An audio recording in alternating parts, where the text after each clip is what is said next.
Bismillahirrahmanirrahim. Assalamualaikum warahmatullahi wabarakatuh. Selamat pagi semuanya. Mohon maaf atas keterlambatannya. Ya, jadi seperti biasa kalau Ibu di awal biasanya Ibu akan mempersilahkan kalian untuk absen dulu ya di sianya masing-masing. Sebentar, ini sambilan Ibu buka dulu. Ya, sambilan kalian cek. Sebentar.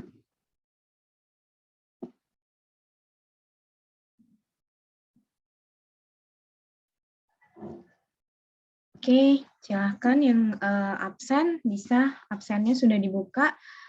Ibu tunggu dalam kurang lebih 5 menit ya. Silakan absen.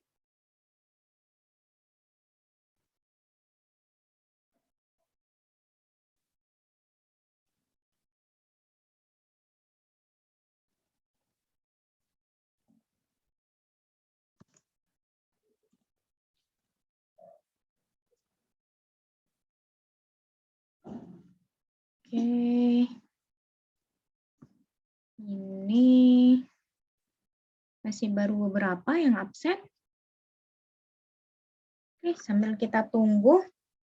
Sebelum kita masuk ke materi yang berikutnya, jadi hari ini materi kita tentang flowchart. Ya. Sudahkah membaca slide-nya? Sudah, alhamdulillah. Oke, karena sudah membaca berarti Ibu memperbolehkan kalian bertanya dulu. Silakan bagi yang mau bertanya. Adakah yang mau bertanya?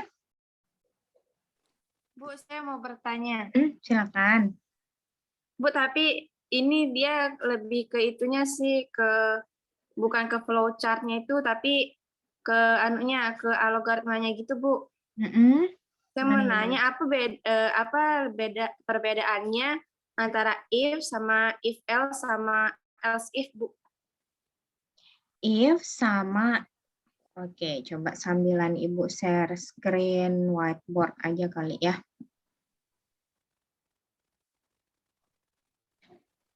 Oke, tadi pertanyaannya apa bedanya antara If, else sama else if. Else sama else if. Oke. Yeah. Nah, sebenarnya ini akan kita bahas nanti pada saat statement kontrol yang pertama ya, yaitu if. Cuma nggak apa-apa, ini sebagai pengenalan aja, detailnya nanti akan kita bahas waktu minggu keempat atau kelima mungkin ya, kayaknya ini yang bahasan dari yang statement kontrol yang if, else, if. Nah, untuk Ibu jelaskan sedikit ya, seperti yang kalian ketahui atau sesuai bahasanya, if ini kan artinya jika ya, else berarti artinya adalah lainnya. Nah, kalau else if ini ya, kalau else if ini berarti apa artinya? Lainnya jika gitu ya, atau jika lainnya. Ini kalau dari bahasa ya. Ya, Zafran, kalau else if artinya apa, Fran? Ya, Lainnya jika lainnya. Oke. Jadi gini, kalau misalnya di pemrograman atau di algoritma ya, jadi kita lihat penggunaannya dulu ya. Penggunaannya biasanya jika ada if, maka dia ada else. Ya, jadi kalau ada if biasanya ada else-nya, tapi tidak tertutup kemungkinan hanya satu if saja bisa. Cuma biasanya ya ada dengan else-nya. Ya, kalian bisa lihat sebenarnya di contoh-contoh ya, contoh yang ada di slide ya. Misalnya nih contoh yang pertama, kalau misalnya kalian mau apa ya? Mau menghitung apa ya enaknya? Menghitung Menghitung kayak kemarin, Bu, antara luas sama keliling itu kan bisa luas sama pakai keliling. yes. Oke, boleh. Atau gini, bagaimana menentukan bilangan yang ganjil atau genap? Nah, itu aja dulu ya, yang kemarin, yang mudah. Nah, pada saat kita menentukan mana bilangan ganjil dan genap, maka kan ada dua pilihan ya. Yang pertama, pilihannya adalah berarti dia bilangan ganjil misalnya. Yang kedua, berarti dia bilangan genap. Nah, pada saat dia ada dua pilihan, maka yang paling pas digunakan adalah if else. Kenapa? Ya karena cuma dua. Ya, karena cuma dua. Nah, bagaimana atau kapan kita menggunakan yang ada urutannya, yaitu ada if, terus else if, ya, dan ada else. Itu biasanya ya sesuai dengan urutannya, kalian bisa lihat if else itu berarti ada 3 minimal ya, jadi pilihannya harus ada 3 ya, atau bisa lebih dari 3 karena kalau lebih dari 3 urutannya akan menjadi if if lagi baru else. Ya, ini kalau 4. Kalau 5 yang bertambah else if-nya aja. Tetap pembuka dan penutupnya harus ada if dan else. Selalu seperti itu. Jadi kalau ada if, biasanya ada else. Boleh sih if aja, nggak ada masalah ya. Tapi biasanya dia akan ada 2 minimal ya pilihannya kalau nggak if atau else-nya. Nah, kalau yang 3 berarti urutannya ada if, else, if, else. Kalau yang 4 ya berarti if, else, if, else, if, else. Kalau 5 ya if, else, if, else, if, else, if, else. Ya, jadi yang bertambah adalah di bagian else if-nya. Ya, jadi yang bertambah adalah di bagian else if-nya. Ini kalau yang lebih dari 3 atau 4, 5 dan seterusnya itu yang bertambah di bagian sini. Ya, itu dari ininya ya, dari penulisan ya. Jadi dari penulisan strukturnya seperti ini. Cuma kalau misalnya kalian mengerjakan, yaitu dia tadi contohnya, kita bisa lihat contohnya adalah di yang ini ya, yang if else atau di bagian kalau memilih bilangan ganjil atau bilangan genap. Nah, karena sekarang kita belum masuk ke bahasan ini ya, jadi kita akan coba dari sisi flowchart-nya dulu. Jadi supaya kalian bisa kelihatan kira-kira kalau if else itu bagaimana sih pembuatan dalam flowchart-nya ya. Jadi itu yang akan kita bahas dulu. Nah, kalau dari Fani kira-kira gimana? Apa lagi yang perlu Ibu jelaskan selain ini? Udah Bu, paham itu aja. Berarti kita pakai if else-nya itu tergantung berapa kemungkinannya gitu Bu ya? Betul sekali. Ya, jadi pada saat misalnya kemungkinannya ada 4 ya berarti urutannya kayak gini ya, if, else, if, else, if, else. Kemungkinannya 5 ya tinggal ditambahkan else if-nya lagi. Yang jelas pokoknya di depan harus ada if, di belakang harus ada else. Itu wajib ya. Di tengahnya yang bertambah menyesuaikan dengan urutannya. Bu. Terima kasih Bu. Iya, sama-sama. Gimana? Oh iya. Berarti kan kalau bilangan ganjil sama bilangan genap kan 2 kemungkinan aja. Nggak usah pakai else if jadinya. Betul. Jadi cuma if sama else saja. Nah, yang perlu kalian ingat kalau di else itu sudah tidak ada statement ya. Kosong dia. Jadi cuma misalnya if kan kemarin kita lihat kalau di algoritmanya Nah, kalau yang kemarin kan di algoritmanya kita akan mencari dulu jika gimana sih caranya menentukan dia bilangan ganjil atau enggak. Ya, jadi bilangan ganjil itu kan misalnya bilangan atau nilai ya, nilai yang dimasukkan itu di mod 2, mod itu tandanya seperti ini ya, persen mod 2 kalau kita menentukan bilangan ganjil berarti kan dia tidak sama dengan 0. Gini sih kalau di ini ya. Kalau di ini di pemrograman seperti ini, nilai mod 2 tidak sama dengan 0. Atau kita bisa bilang saja nilai di modulo 2 tidak sama dengan 0. Tidak sama dengan 0. Ini yang pertama ya, ini kalau misalnya menentukan dia bilangan ganjil atau enggak. Nah, kalau dia sudah gini, ya berarti kan kita tinggal kasih aja statementnya apa, ya. Jadi misalnya kalau dia sama dengan bilangan ganjil, maka print tick misalnya, ya.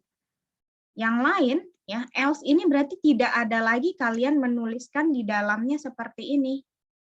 Ya, jadi else-nya ya udah lainnya aja, berarti tinggal print talk. Dah, gitu doang. Jadi di else ini sudah tidak ada yang seperti ini lagi, itu udah nggak ada. Statementnya udah nggak ada. Jadi ini anggapan udah pilihan lainnya.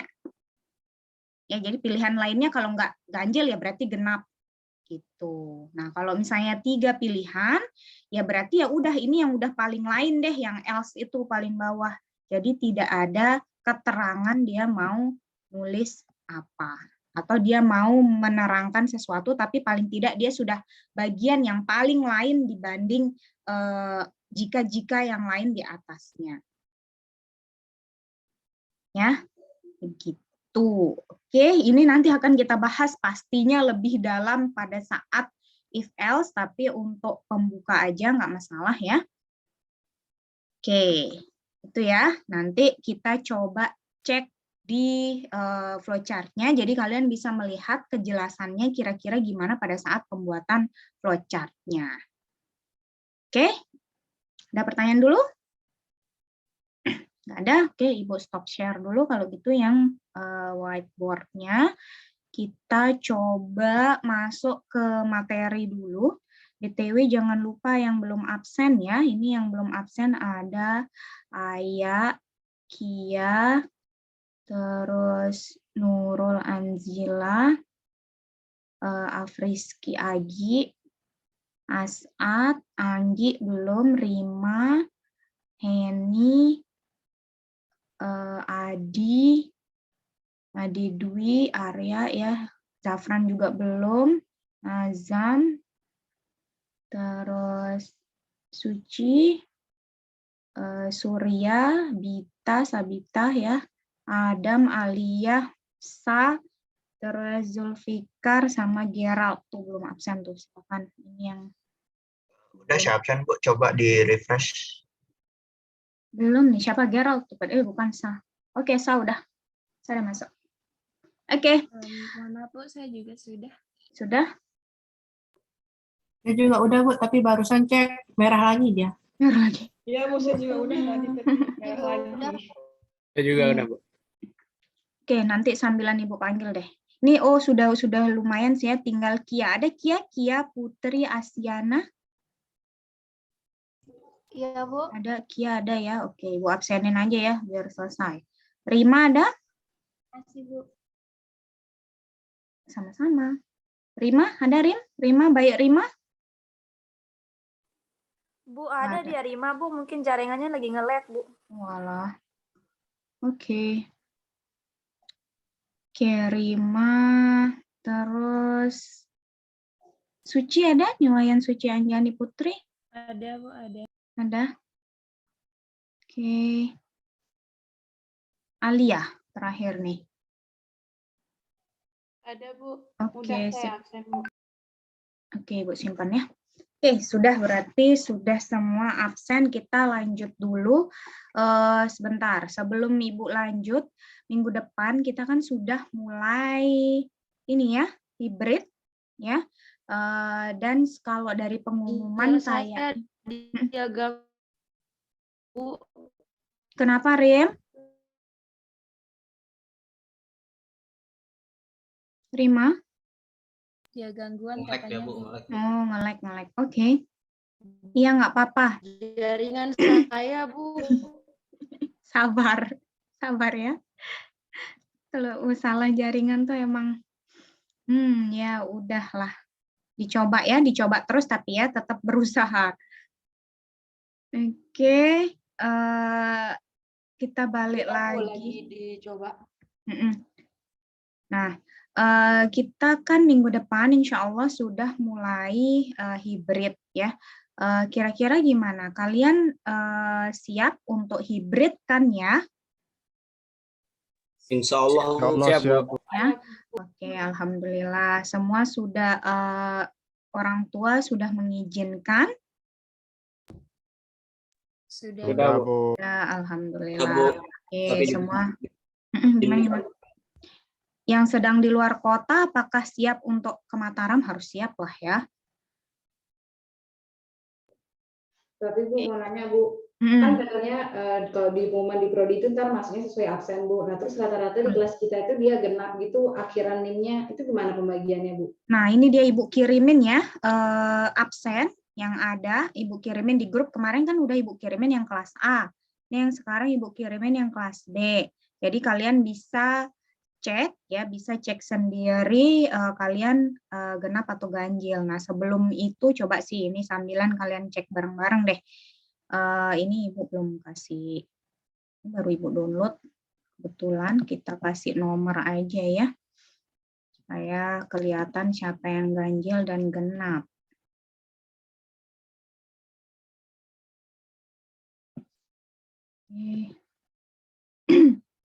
Ini oke. Nah, jadi berarti kan kalau dari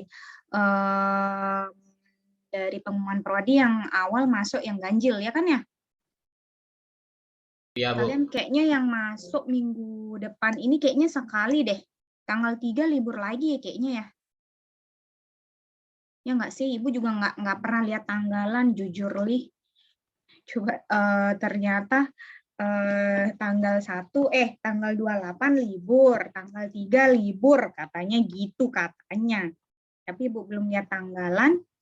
Nah, berarti kalian minggu depan itu cuma masuk hari Selasa. Ya, insya Allah kayaknya. Nggak apa-apa, kelas A juga ternyata kan berarti cuma masuk dia hari Rabu.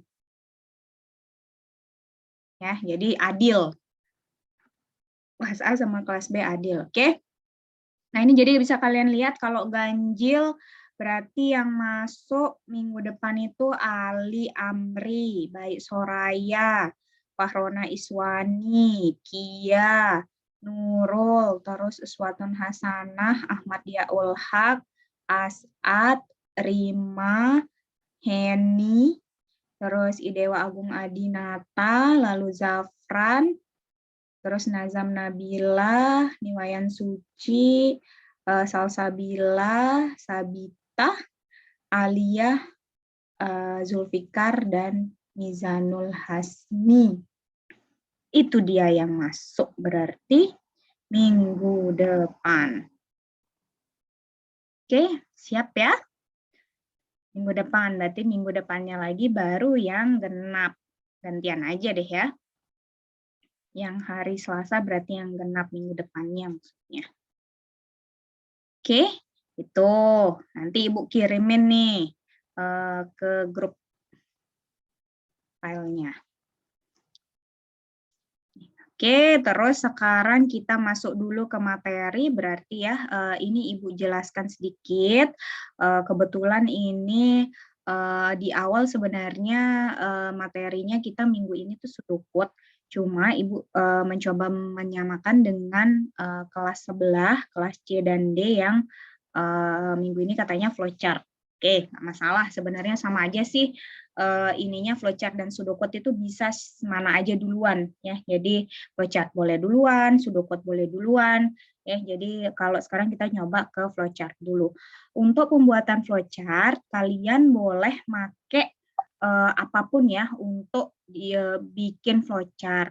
Tapi yang paling enak biasanya itu yang bisa pakai untuk drawing gitu ya. Jadi kayak Visio misalnya. Terus habis itu kalian juga bisa pakai yang online banyak ya. Yang online itu ada Lucidchart, ada Drawio juga bisa ya, dan banyak yang lain. Jadi enak kalian tinggal drag and drop aja. Nah, kita coba ya hari ini ada beberapa latihan, kalian bisa nanti share screen juga bagi yang ingin untuk mencoba.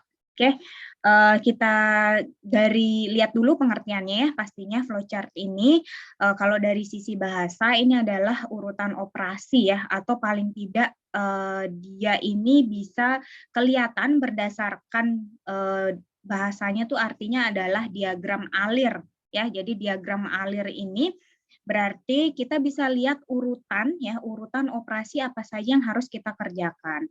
Nah, sebenarnya flowchart ini tidak hanya digunakan untuk algoritma dan pemrograman.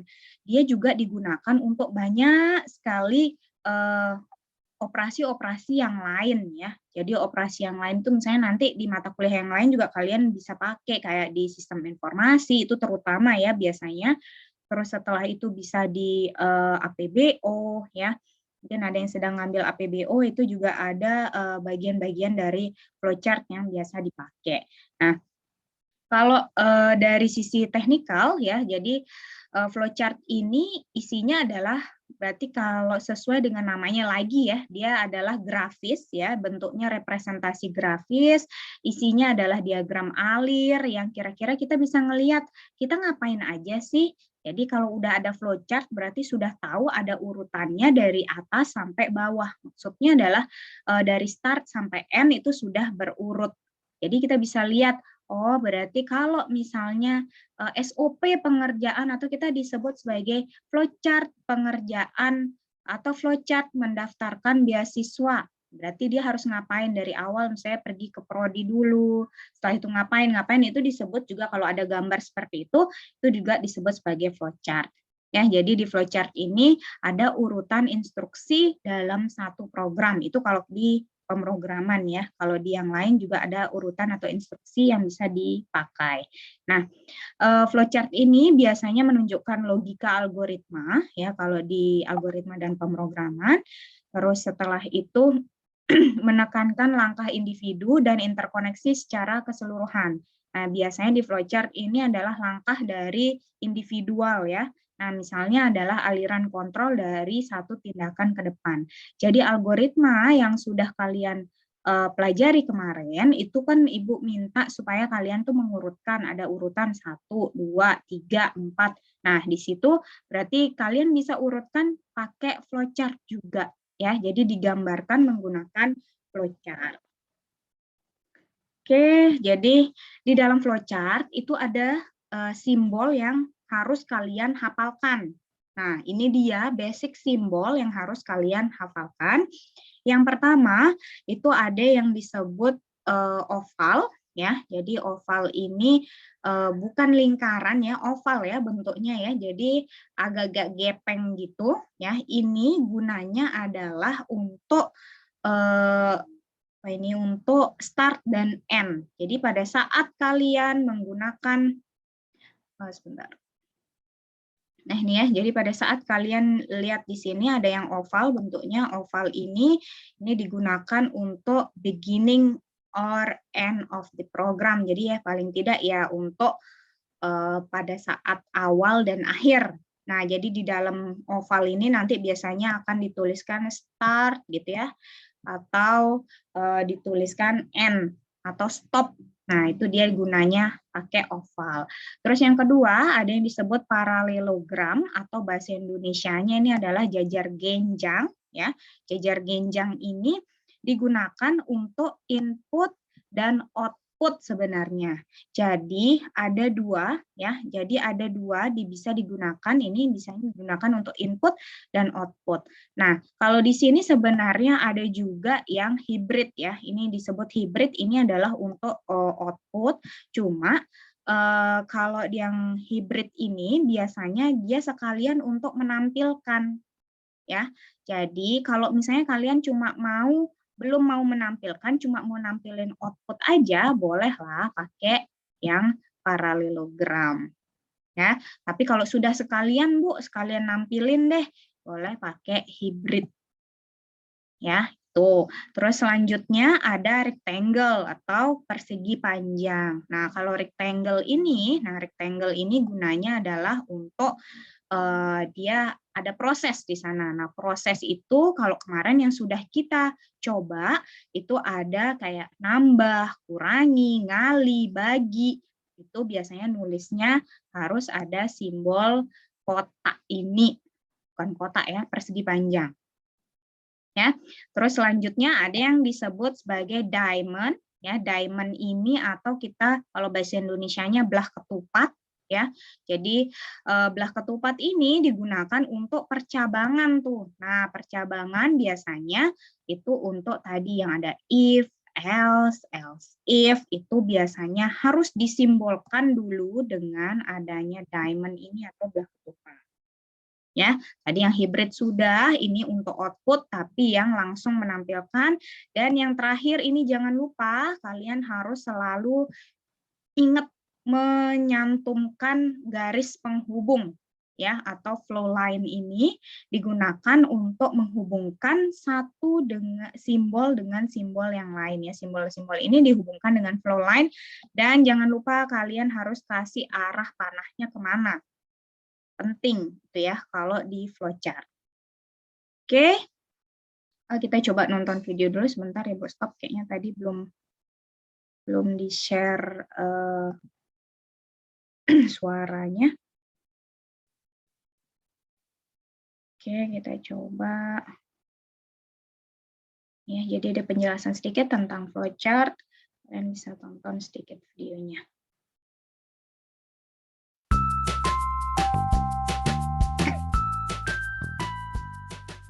In this video, we're talking all about flowcharts. We'll explore what a flowchart is, why we use them, flowchart symbols and best practices, and the different kinds of flowcharts that are used for various purposes. If you want to learn how to make a flowchart in SmartDraw, that's a separate video. Be sure to check that one out.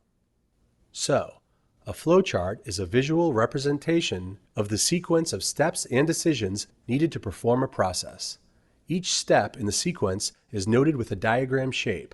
Steps are linked by connecting lines and directional arrows. This allows anyone to view the flowchart and logically follow the process from beginning to end. A flowchart is a powerful business tool. With proper design and construction, it communicates the steps in a process very effectively and efficiently.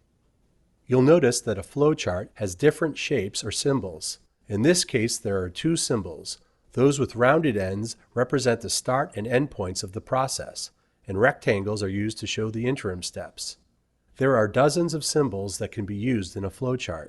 If you're new to flowcharting, it's important to know what they represent before using them. The type of diagram dictates the flowchart symbols that are used. For example, a data flow diagram may contain an input-output symbol or an I/O symbol, but you wouldn't expect to see it in most process flow diagrams. Here is a more... Sorry, kepencet. Kemana tadi tuh? In this video, we're talking all about flowcharts. We'll explore what a flowchart is, why we use them, flowchart symbols and best practices, and the different kinds of flowcharts that are used for various purposes. If you want to learn how to make a flowchart in SmartDraw, that's a separate video. Be sure to check that one out. So, a flowchart is a visual representation of the sequence of steps and decisions needed to perform a process. Sorry, ini Each kenapa step jadi in the begini? sequence is noted with a diagram shape. Ibu mau Steps are ngirim linked ini, by connecting lines and directional mau arrows. ngirim This allows absen ke anyone to kalian view the barusan nih flowchart bener ya. and logically follow the process from beginning to end. A flowchart is a powerful business tool. With proper design and construction, it communicates the steps in a process very effectively and efficiently. You'll notice that a flowchart has different shapes or symbols. In this case, there are two symbols. Those with rounded ends represent the start and end points of the process, and rectangles are used to show the interim steps. There are dozens of symbols that can be used in a flowchart. If you're new to flowcharting, it's important to know what they represent before using them. The type of diagram dictates the flowchart symbols that are used. For example, a data flow diagram may contain an input-output symbol or an I/O symbol, but you wouldn't expect to see it in most process flow diagrams.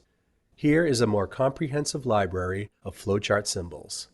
Many of the flowchart symbols shown here are for use in very specific applications, such as a data flow diagram used for computer programming. Unless you have specialized knowledge and your diagram is being developed for a peer group with similar knowledge, it's best to stick with basic flowchart symbols.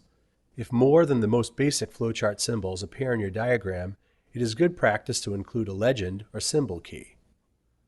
Most flowcharts can be built using only the start, end, and action or process symbols, as well as basic connecting lines and split paths to denote decision points.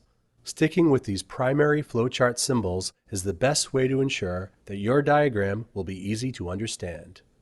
If you do need to get a little more complicated, it's important to be familiar with the variety of flowchart types. Some commonly used ones include swim lane flowcharts, which diagram a process from start to finish, but also divide these steps into categories, represented as rows or columns, to help distinguish which departments or employees are responsible for each set of actions. Data flow diagrams illustrate how data is processed by a system in terms of inputs and outputs. Its focus is on the flow of information, where data comes from, where it goes, and how it gets stored. Influence diagrams are compact graphical representations of a decision situation, often used with or in place of a decision tree to help teams analyze choices and decide on the next step. Workflow diagrams depict a series of actions that define a job or how work should be done. A workflow diagram visualizes how tasks will flow between resources, whether they're machines or people, and what conditions allow the sequence to move forward. Process flow diagrams, also known as flow sheets, are used by chemical and process engineers to illustrate general plant processes and the relationships between the equipment. Flowcharts are used in architecture, engineering, business, technology, education, science, medicine, government, among others, to visualize things like project planning, program or system design, process documentation, audits for inefficiencies or malfunctions, mapping of computer algorithms, and documenting workflow. Originally, flowcharts were created by hand using pencil and paper. Today's flowcharts are typically created using diagramming software, and SmartDraw happens to do a really good job with that. Once again, please check out our How to Make a Flowchart video to see how it's done in SmartDraw. That's the world of flowcharts in a nutshell. Thanks for watching. Thanks for watching. Oke ya, jadi itu sedikit ya tentang flowchart. Jadi seperti yang sudah kalian lihat tadi, ngerti kan ya? Ngerti ya? Ngerti lah, masa sih nggak ngerti? Lumayan, Bu. Pura-pura kalian nih. Nggak ngerti bahasa Inggrisnya, Bu. Mungkin bisa minta Zafran jelasin mungkin ya? Ya Pak D, mana Zafran nih? Wah, Ibu kayaknya perlu berguru juga ke Zafran ya, TOEFL-nya bagus banget, Masya Allah. Oke, jadi tadi kalian sudah lihat ya, bisa kalian pakai. Nah, tadi yang sudah Ibu tunjukkan, simbol yang di sini itu hanya sepersekiannya simbol yang ada di flowchart. Jadi di flowchart itu sebenarnya simbolnya banyak banget ya. Jadi seperti yang tadi kalian lihat, penyimpanan, misalnya penyimpanan dalam bentuk kertas dengan penyimpanan database itu simbolnya bisa berbeda. Ya, jadi itu dia yang bisa kalian lihat. Cuma kalau di Alpro biasanya makainya ya ini aja ya. Ada mungkin beberapa yang agak-agak beda dikit tapi enggak banyak juga ya. Jadi maksudnya mungkin ada beberapa tambahan nanti yang bisa kalian dapatkan dari kakak-kakak asistennya di praktikum. Oke, kita lihat dulu sampel ya atau contoh dari flowchart ya. Contoh dari flowchart ini yang pertama, contohnya nih misalnya ada soal. Soalnya itu adalah kita akan menghitung rata-rata ya, rata-rata nilai dari satu orang mahasiswa. Satu orang mahasiswa misalnya punya 4 komponen nilai. Nah, 4 komponen nilai ini 4 komponen nilai, yang 4 komponen nilai kalian bisa lihat ada di M1, M2, M3, M4. Kita anggap sebagai itu ya. Kita punya, anggap saja yang di sebelah kanan ini adalah algoritmanya. Nah, Setelah itu 4 angka itu karena tadi kan dimintanya adalah cari rata-rata. Nah, berarti di sini ada proses mencari rata-rata. Mencari rata-rata berarti M1, M2, M3, M4 dibagi dengan 4. Nah, kita masukkan ke dalam satu inisialisasi atau satu variabel yang kita sebut sebagai grade ya. Nah, grade ini ya, jadi grade sama dengan rata-ratanya atau rata-rata. Rata-rata sama dengan M1 plus M2 plus M3 plus M4 dibagi 4. Nah, karena yang diminta adalah menampilkan ya, kalau misalnya nanti nilai rata-ratanya di bawah 50, maka tampilkan kata fail ya, atau tidak lulus misalnya. Nah, selain itu berarti kan di atas 50 ya, di atas 50, selain itu dianggap sebagai else, maka dia akan langsung menampilkan pass atau lulus. Ya, jadi untuk pembuatan flowchart-nya kita tinggal buat aja. Nah, seperti ini ya simbol yang kalian boleh pakai.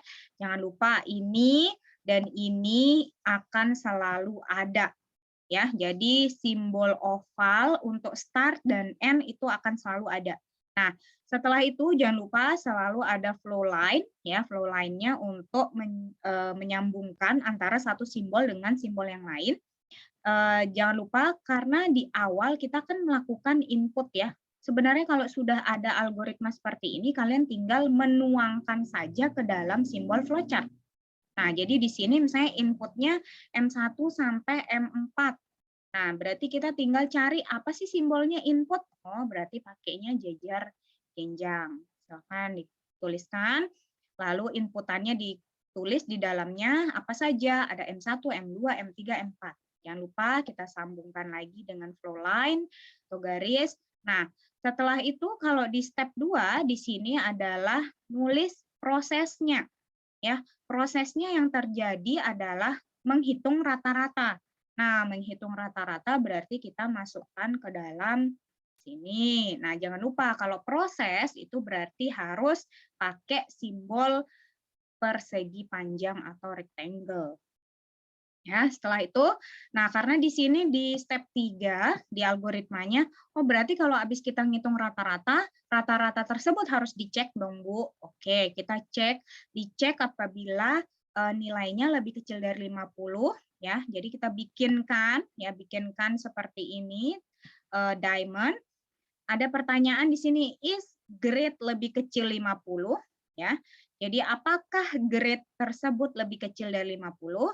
Jika iya, maka kita akan tampilkan ya, kalau menampilkan langsung ini simbolnya adalah hybrid print fail. Jika tidak ya, ini ada keterangannya, ini harus ada ya. Jadi yes dan no ini selalu harus ada karena supaya jelas tuh keterangannya, dia yes kemana, no kemana ya. Jika tidak atau else-nya berarti dia print pass. Disambungkan yang dua ini ke satu flow line untuk menuju stop di sini. Oke, ada pertanyaan dulu sampai sini setelah Ibu jelaskan bagaimana penggunaan flowchart. Dari satu contoh nih yang kebetulan sudah ada langsung if else-nya. Ada pertanyaan dulu? Nggak ada, Bu. Nggak ada? Oke, jelas. Mau nanya, Bu. Silakan. Kalau misalnya ada else if, itu jajar jenjangnya di gimana? Apa namanya? Belah ketupatnya kayak gimana deh rupanya? Belah ketupatnya kayak gimana rupanya ya? Nanti kalau ada else if-nya kayak gimana rupanya? Nah, nanti kita akan lihat ada contohnya ya. Kita juga bisa nyoba dulu sebenarnya gimana sih, kemana sih arahnya ya kalau ada else if-nya. Nah, kalau ada else if sebenarnya kan itu dia dari tidak ya. Ya, sebenarnya nih kan dari dia tidak. Ini nanti di sini tidak ini kan ada pertanyaan lagi biasanya di sini dibuatkan lagi. Ya, nanti dia kemana lagi? Iya, tidak, iya, tidak, iya, tidak. Nah, ya. Jadi di situ kalian bisa buat lagi kan kalau tidak berarti masuk ke pertanyaan berikutnya. Kalau tidak, masuk lagi ke pertanyaan berikutnya. Nah, itu dia biasanya ya. Nanti kalian bisa coba nih, ada satu contoh yang bisa kalian pakai untuk mencoba. Sambilan norek-norek mungkin ya, kalian bisa sambilan norek-norek nanti pada saat contoh yang berikut ini. Oke, sambilan ya, Ci ya. Iya, Bu. Nanti kita lihat contohnya. Oke, terus kita lanjut dulu. Oke, kita lanjut dulu ke contoh berikut nih. Nah, ini Ibu minta coba siapa yang mau silakan raise hand. Sudah ada Ayah, udah ini, sudah mau nyoba katanya. Nomor 13 yang mana itu? Yang kemarin kah maksudnya ya? Bukan, Bu, itu yang konversi mata uang. Ada di sini ya? Di slide terakhir deh. Oh. Oke, nanti kita lihat. Kita cukup nggak waktunya nih sampai sana ya? Kalau nggak besok kita lanjutkan di hari Kamis. Oke. Ini dulu, coba Ibu minta yang soal yang soal ini, yang nomor 2 ini, kita mau bikin kira-kira kan memasukkan berapa sentimeter dari panjang kaki yang dimasukkan oleh user. Contoh, misalnya Ibu masukkan ditanya berapa panjang kaki yang diinginkan. Misalnya 10. Ibu masukin 10, berarti nanti yang tercetak adalah 300 cm. Ya, berarti kan di sini urutannya adalah ada panjang kaki, lalu dikalikan ya, ada pengaliannya dan ada tercetak ke dalam sentimeternya. Nah, dari sini dulu siapa yang mau membuatkan algoritmanya? Siapa? Siapa yang membuat algoritmanya? Silakan, boleh raise hand. Oke, Fani mau bikin, silakan. Gimana sih algoritmanya untuk yang ada di sini? Pertama itu step satunya kita masukkan kakinya itu, Bu. Terus yang step 2-nya itu LCM, terus tanda panah ke kiri gitu sama strip-strip 2. Itu terus kita masukin 30 cm di sana. Terus sama yang step 3 itu keluarin panjangnya. Apanya yang 30 cm tuh apanya tuh? Ini ya, Bu, LFT dengan 30, mengalihkan LFT-nya sama 30. Itu LCM-nya. Oke, jadi tinggal dikalikan saja ya berapa tadi Ya, berapa tadi panjang kaki yang dimau ya atau yang dimasukkan oleh user, tinggal dikalikan dengan 30 cm gitu ya. Iya, Bu. Oke. Nah, jadi kalian bisa lihat di sini, Ibu kasih lihat dulu contohnya yang flowchart-nya ya. Flowchart-nya sebenarnya sudah ada di slide ini ya. Jadi algoritma yang pertama adalah masukkan tadi ya, masukkan berapa kaki, setelah itu dimasukkan atau kita bikin 1 sentimeter. Oh, sorry. Satu ini ya, satu variabel yaitu LCM ini ya. Jadi ada LCM ini sama dengan berapa feet itu atau berapa kaki tadi dikalikan dengan 30 cm. Setelah itu tinggal ditampilkan saja ya berapa sentimeternya. Nah, jadi caranya tinggal memilih simbolnya saja, start dan stop. Setelah itu inputannya jangan lupa ya. Setelah itu LCM-nya sama dengan berapa kaki tadi dikali dengan 30. Setelah itu di print LCM-nya. Oke, ini ada soal selanjutnya. Mungkin kalau soal yang ini juga kalian sudah baca slide-nya ya. Ini juga mudah ya. Kita langsung aja mungkin ya. Jadi soal ini minta kalian memasukkan panjang kali lebar, ngitung ya, ngitung biasa ya. Jadi ngitung biasa kalian bisa lihat untuk ngitung biasa ini panjang kali lebar untuk persegi panjang ya sama aja kayak kemarin, berarti yang diinputkan ada panjang dan lebar.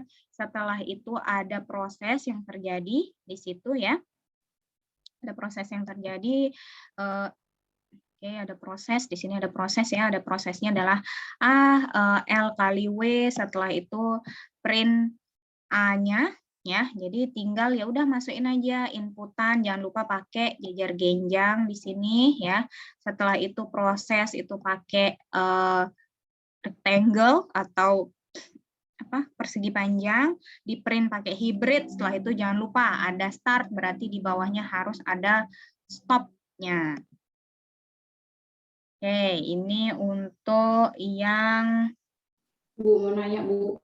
Oh ya, silakan. Kan itu tadi dibuat hasil printnya itu kita pakainya yang hybrid gitu kan Bu. Nah kalau misalnya kita pakainya itu paralelogram juga gimana Bu? Bisa nggak dia untuk nampilkan outputnya aja? Boleh. Kalau untuk menampilkan output aja boleh ya. Cuma ini kenapa pakai hybrid? Hybrid itu kan kayak bisa menampilkan ke layar. Anggapan seperti itu simbolnya. Ya, jadi kalau misalnya sebenarnya nggak ada masalah, Ibu nggak ada masalah kalau kalian menuliskan pakai jejer genjang di bagian output juga bisa. Makanya tadi Ibu kasih ini ya, kasih penjelasan boleh pakai hybrid, boleh pakai ini juga jejer genjang juga. Ya, bebas. Tapi biasanya kalau sudah kalau memang suruhannya atau dari soal itu mintanya tampilkan ya, tampilkan berarti dia mintanya berarti sekalian aja hybrid ya. Jadi nggak perlu bikin dua-duanya.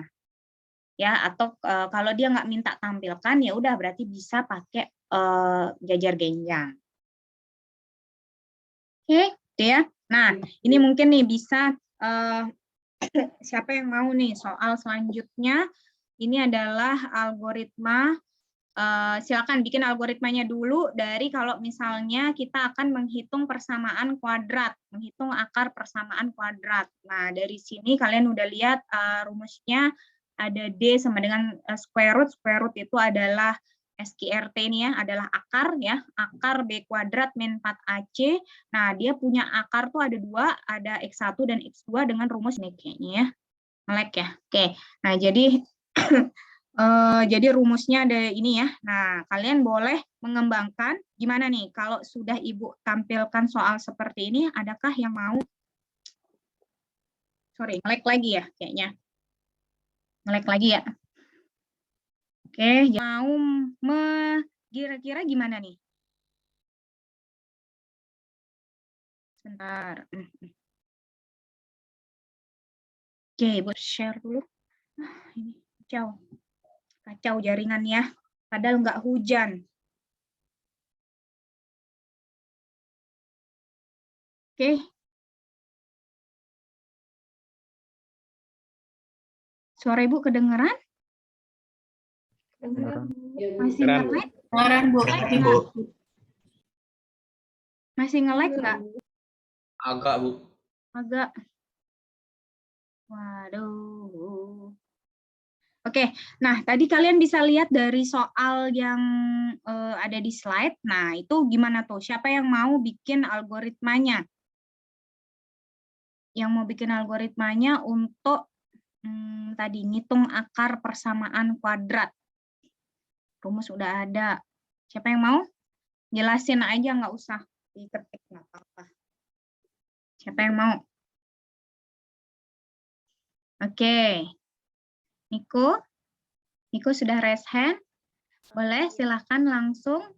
Gimana tuh algoritmanya? Yang pertama itu input koefisien-koefisiennya, itu A, B, sama C-nya.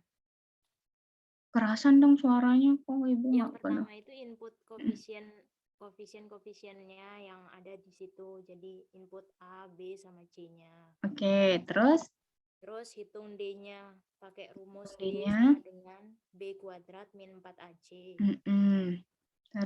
Terus yang ketiga, kalau D-nya itu lebih besar daripada 0, maka ada dua akar real.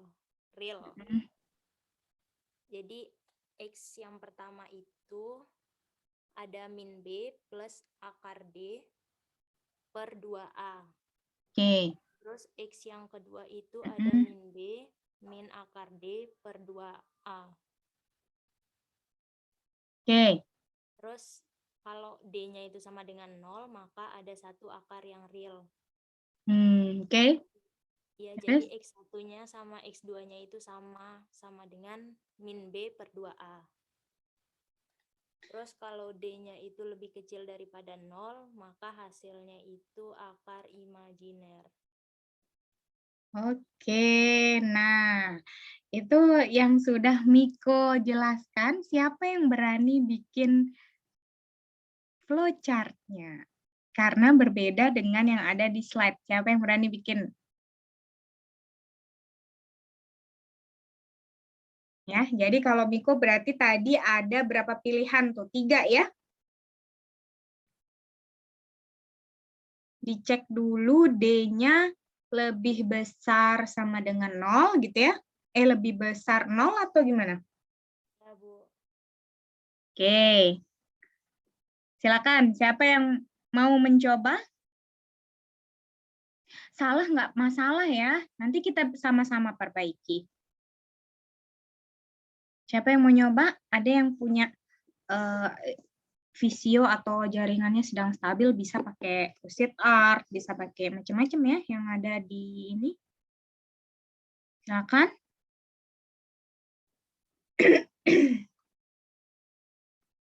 Silakan, siapa yang mau?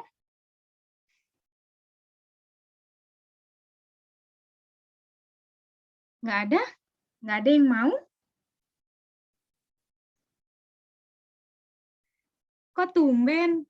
Biasanya ini... Jaringannya Bu kurang memadai jadi nggak bisa share screen. Ya. Duh, Ibu juga ini macet-macet juga. Siapa yang mau? Nggak ada yang mau poin nih hari ini. Coba example saya 6, mau, Bu. tapi yang nomor lain. Nomor 6, Bu. Iya, Ibu juga macet-macet. Barusan yang ngomong siapa? Mau coba nomor lain, Bu. Coba nomor lain, oke. Mau coba nomor lain, Bu, kalau boleh. Nomor 8, Bu. Saya mau coba Bu buat flowchart nomor 4. Yang ini ya, yang example ini ya. Iya, Bu. Oke, seperti yang Miko bilang tadi ya. Ya. Tapi saya nggak terlalu dengar Miko tadi, bisa mungkin diketik. Iya, boleh. Nanti kita bantu sama-sama. Oke ya, silahkan share screen dulu ya.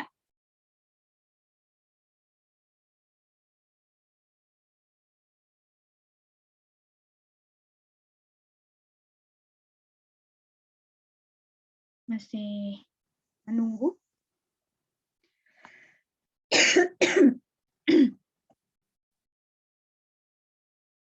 Masih layar hitam ya.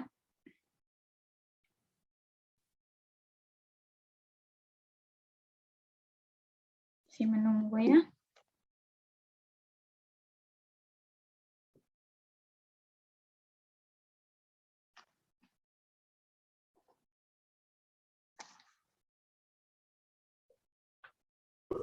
Kayaknya emang nggak bisa share screen saya, Bu.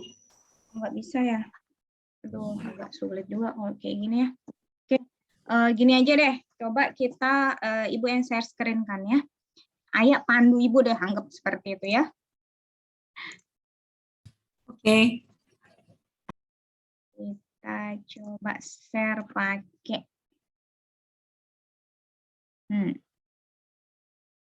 Sebentar, tisu Ibu macet juga.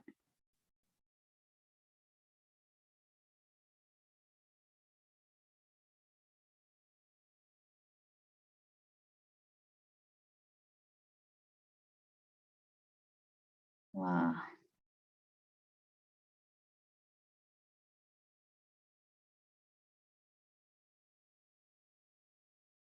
Ini kenapa nggak mau?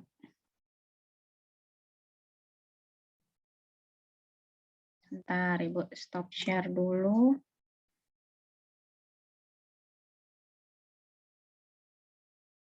Oke, coba kita pakai yang lain ya.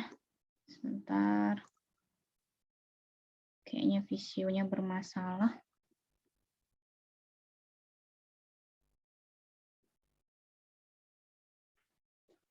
Bu, kalau nggak. Kalau yang online ada Lucid App itu ya ada. Iya, pakai Tapi harus Lucid dapat. Chart. Bentar, ini juga agak-agak nge-lag nih, bener nge-lag. Pakai ini rumah nih nge-lag. Tidak. Kebanyakan yang dibuka nih. Atau ada yang sudah ini sudah siap? Udah tapi nomor 6. 78. Siapa? Udah siap nomor yang lain ya? Iya, nomor lain. Iya, Bu. Atau kalian boleh off cam mungkin, guys? Nggak apa-apa, supaya nggak terlalu nge-lag mungkin ya. Oke.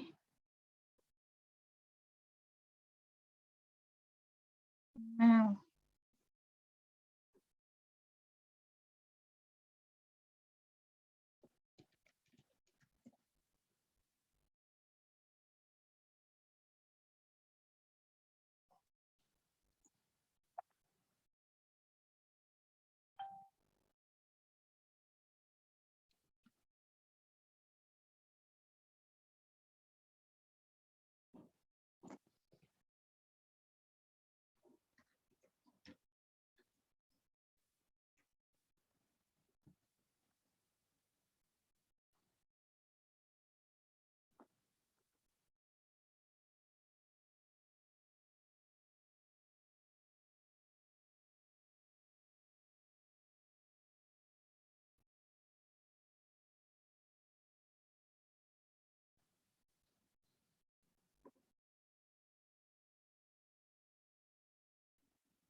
Oke, ini yang mau nyoba nomor 4 ada nggak?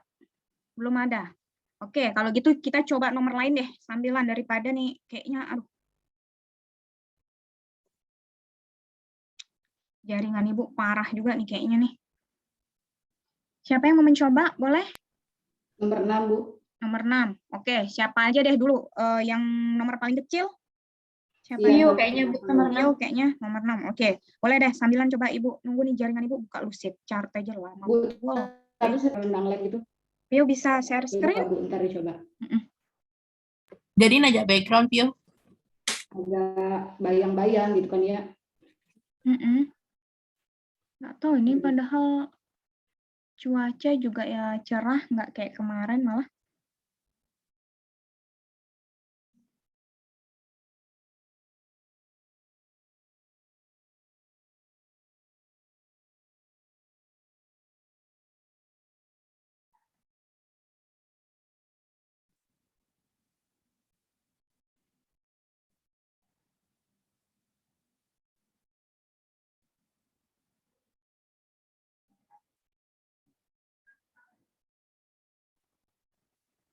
Masih ini ya, masih layar hitam. Yang lain apakah udah terlihat tuh screen-nya? Belum juga, Bu. Belum, Bu. Belum, Bu. Parah banget ya asli dah.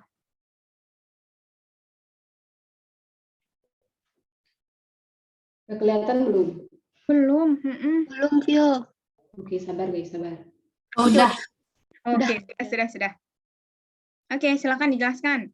Ya kan ini nomor 6 ya. Coba kita lihat di slide nomor 6 itu guys. Betul. Di sampelnya. Mana dia tuh bentar Bu soalnya.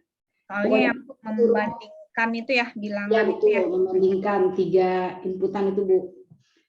Nah, di situ kan algoritmanya juga udah ada di slide yang slide halaman 37. Berarti kita langsung masuk ke flowchart-nya aja Bu apa gimana?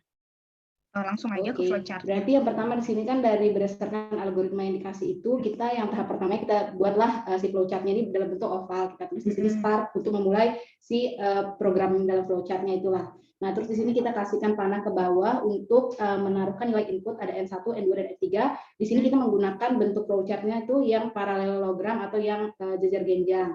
Terus nanti dari hasil inputan yang ketiga ini, berdasarkan algoritma yang dikasih, di situ kan nanti ada disuruh bandingkan apakah N1 ini lebih besar daripada N2 atau tidak. Nah, di sini juga kita bisa bentuk dia pakai gambar ataupun bentuk yang diamond tidaknya. Nah, nanti dari hasil ini ada terlihat kalau misalnya dia N1 lebih besar daripada N2, berarti dia termasuk yes di sini kan, berarti dia otomatis nilainya itu adalah N1 lebih besar daripada N3. Nah, kalau dia tidak sesuai dengan yang di sini, jika perbandingan N1 lebih besar daripada N2, jika tidak sesuai maka dia di sini N2-nya akan lebih besar daripada N3. Nah, dari sini kita lanjut lagi ke bagian bawahnya.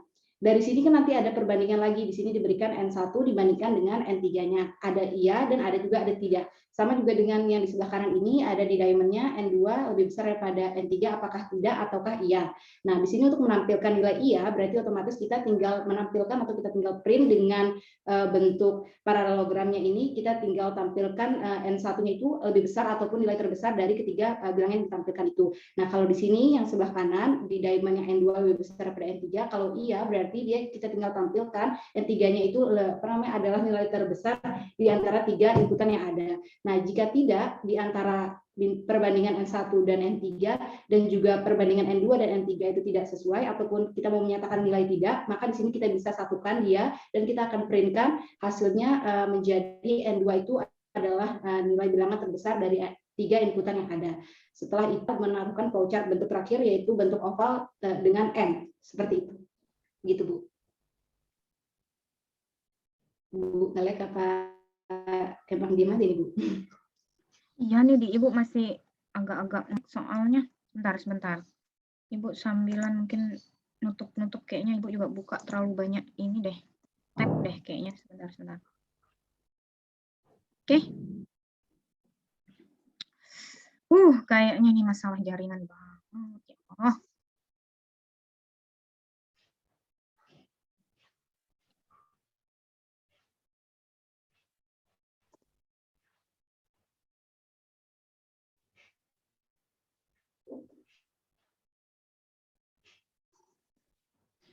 Oke, tadi Vio udah sedih, sebentar, aduh kenapa begini?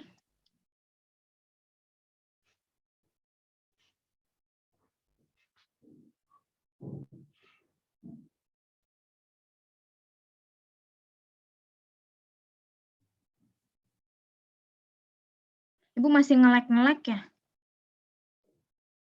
Lumayan masih. Lumayan ya. Oke. Nah, jadi gini, tadi Vio sudah menjelaskan ya yang dari soal nomor 6 ya. Oke, yang lain kayaknya kalian juga udah lihat di situ ada if then else structure, terus habis itu ada operator ya. Kita langsung aja dan di situ juga ada nested if. Nah, di mana nested if yang example 6 ini itu nested if itu kan kalau dari bahasa artinya adalah if bersarang atau if di dalam if sehingga if else-nya akan lebih dari 2 ya, lebih dari dua pilihan atau bisa lebih dari itu ya, antara 3, 4, 5. Nah, seperti ini kalian bisa lihat contohnya, kebetulan di situ sudah ada algoritmanya yang bisa kalian lihat di slide 39 ya. Jadi di situ sebenarnya kalau udah ada algoritmanya kalian enak tinggal masukkan aja nih kayak Vio. Jadi yang diinputkan yang pertama adalah N1, N2, N3 gitu ya. Terus setelah itu dicek. Yang pertama pengecekannya adalah apakah N1 lebih besar N2 ya. Nah, ini juga pesan dari Ibu, kalau misalnya kalian mau yes itu ke sebelah kiri terus ya, konsisten ya, sebenarnya nggak ada masalah, kalian mau nulis ke kanan yes itu juga boleh, cuma kalau bisa konsisten, kalau ke kanan ya ke kanan terus, kalau ke kiri ya ke kiri terus ya. Jadi ini kalau Vio nulisnya di sebelah kiri ya. Jadi yes N1 lebih besar N2, yes yes itu maksudnya adalah dia akan berpindah ke yang bawahnya ya. Ya, kalau iya dia akan berpindah ke if yang di bawahnya.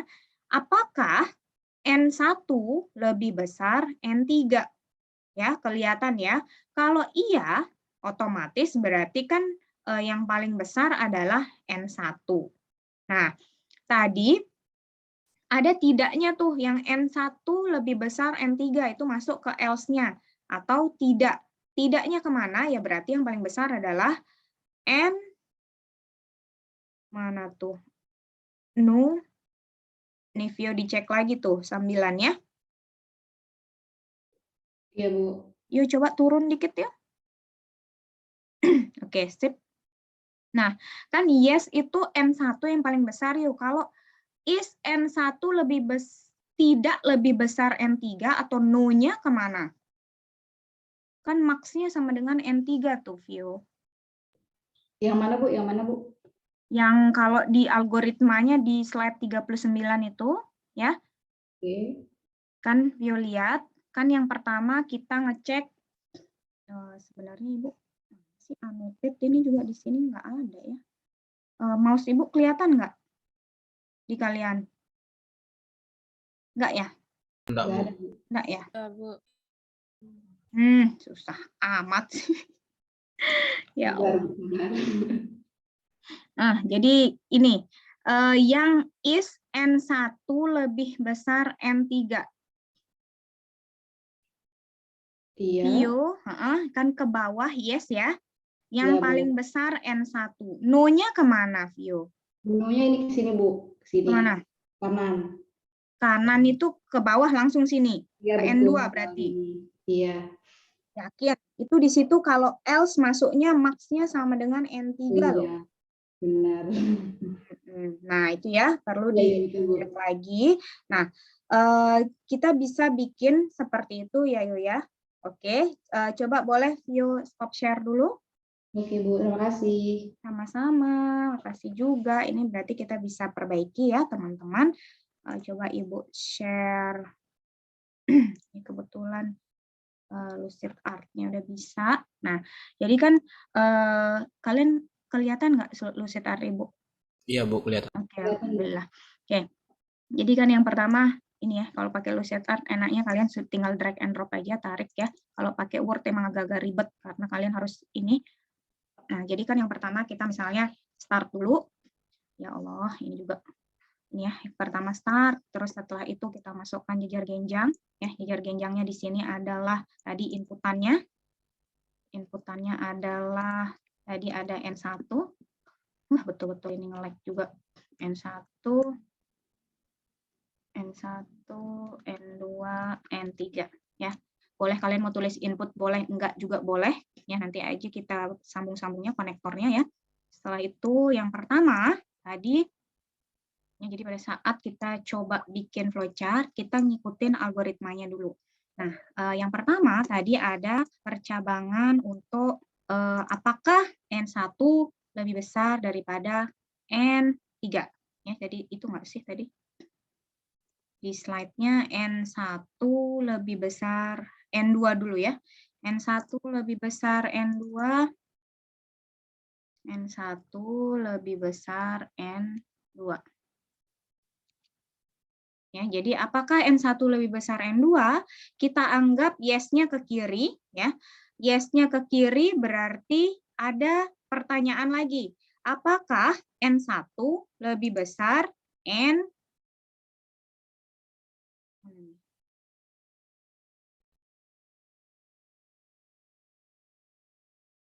sini? Apakah N1 lebih besar N2, apakah N1 lebih besar dari N3? Ya, anggap aja yes-nya ke samping sini. Nah, kalau udah gitu, berarti kita bisa cek dia kalau yes kemana, kalau no kemana. Ya, jadi di sini kalian bisa bikin lagi, ya, atau mau ini, ya, ini hibridnya ini. Ya. Jadi kalian mau print juga boleh langsung, ya, atau mau nanti juga boleh. Kita delete dulu deh.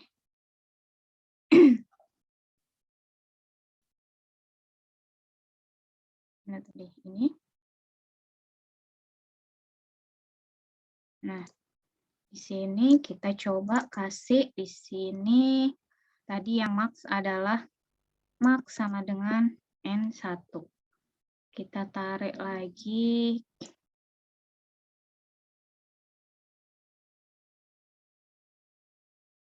Ini kalau enggak berarti max sama dengan N3. Boleh kayak gini, boleh. Ya, coba kita sambungkan konektornya.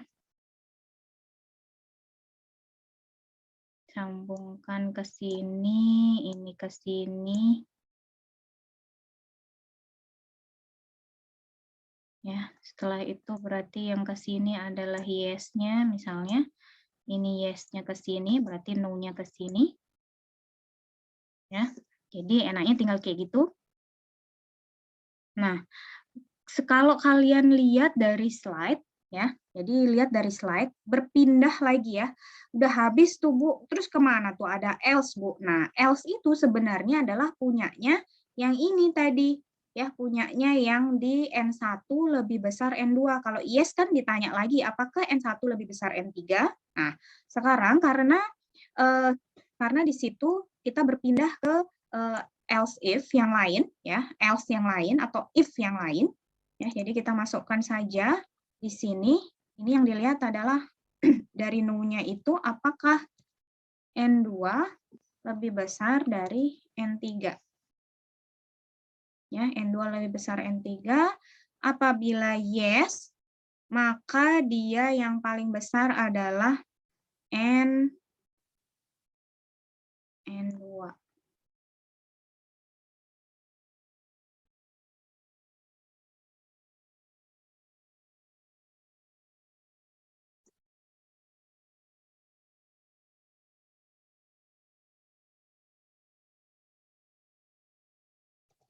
Mark sama dengan N2.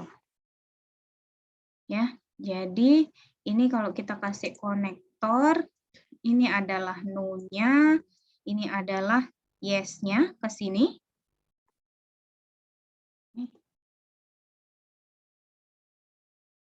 Yes-nya ke sini. Nah, kalau no-nya max-nya adalah N3. Nah, ini agak-agak rempong juga ya. Kalau kalian mau pindahin misalnya N3-nya agak sini juga bisa.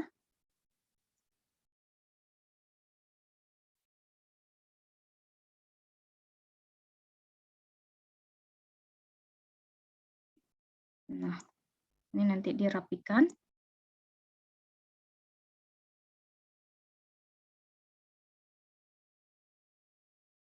Ya, ini nanti no-nya ke sini.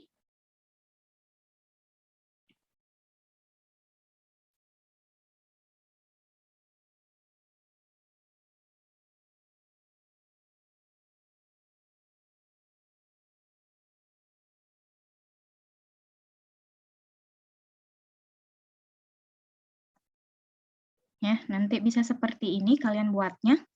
Supaya lebih rapi sebenarnya harusnya ini sejajar gitu ya. Nanti dia rapikan. Nanti tinggal kalian kasih yang hibrid. Ya, hibridnya di sini kalian bisa tuliskan ya, print max.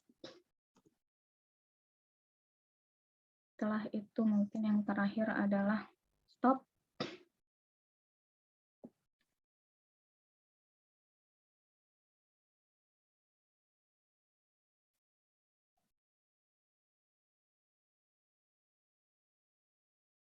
Ke sini.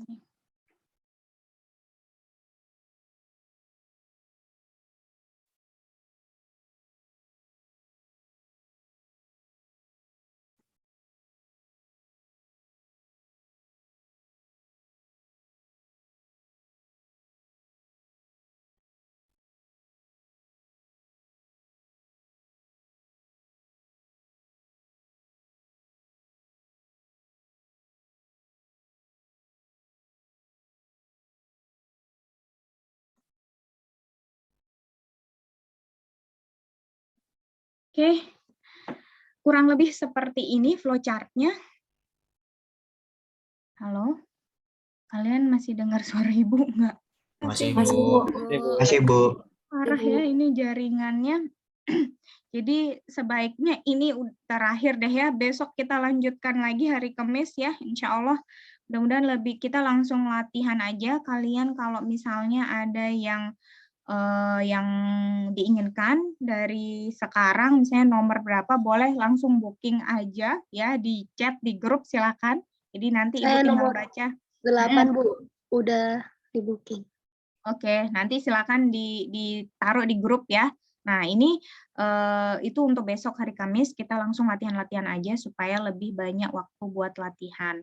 Nah, ini yang kalau dari yang dikerjakan Vio sebenarnya tadi udah benar ya, cuma mungkin salah tadi sedikit di bagian penulisan maksnya, tarik garisnya aja sebenarnya sih ya, maksudnya kemana. Cuma jangan lupa itu karena bukan bagiannya ya tetap salah ya, nanti dicek lagi kalau kalian pada saat buat flowchart, jangan sampai salah narik garisnya. Nah, ini kalian bisa lihat ya, sebenarnya ini agak tabrakan juga garisnya, kalau bisa sih dirapikan ya, gimana supaya tabrak gini garisnya ya, kurang lebih. Jadi buatnya seperti ini. Ini juga sebagai jawaban dari tadi yang Suci nanya, ya, yang Suci tanya tadi, yang gimana kalau else if gimana Bu? Nah ini jadi else if-nya tuh bisa ditarik-tarik aja, maksudnya ke no. Jadi kalau ini berarti ke yes kemana arahnya, no kemana arahnya. Jadi ada pertanyaan lagi, dan seterusnya. Ya, kayak gitu. Jadi cara bikin flowchart-nya bisa seperti ini. Kalian bisa sambil nyoba-nyoba juga. Oke, karena mohon maaf ini jaringannya parah banget. Jadi kita terpaksa mengakhiri dulu ya kuliah untuk hari ini. Insya Allah mudah-mudahan besok bisa waktunya juga lebih banyak untuk kita langsung latihan. Saran dari Ibu supaya kita bisa banyak yang soal yang bisa kita bahas dan kalian juga bisa dapat banyak poin tambahan.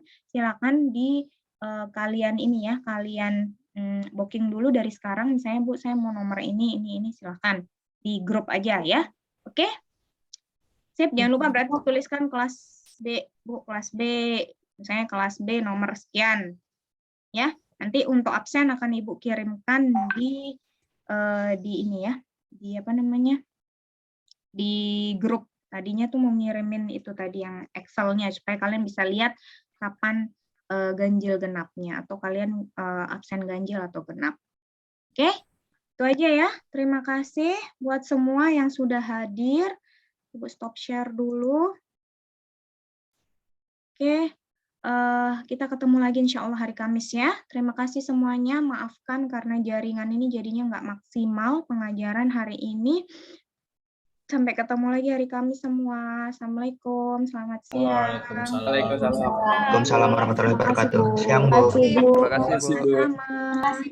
Sama-sama semuanya.